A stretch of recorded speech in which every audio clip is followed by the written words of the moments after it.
जब तपाईँ यो संसारबाट बिदा हुनुहुनेछ नि तब तपाईँको शरीरलाई दागबत्ती दिएर आगो लगाउनेहरू तपाईँको आफ्नै मान्छेहरू हुनेछन्।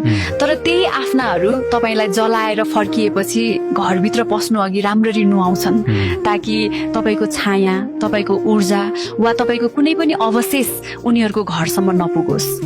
तपाईँका कपडाहरू, तपाईँका मनपर्ने सामानहरू र तपाईँका सबै तस्विरहरू घरबाट बिस्तारै सबै हटाइन्छन्, तर एउटा कुरा भने फालिने छैन र त्यो हो तपाईँको कमाएको पैसा र तपाईँको गरगहना। किनकि उनीहरूका लागि तपाईँको यादभन्दा बढी ती भौतिक चिजहरू मूल्यवान हुन्छन्।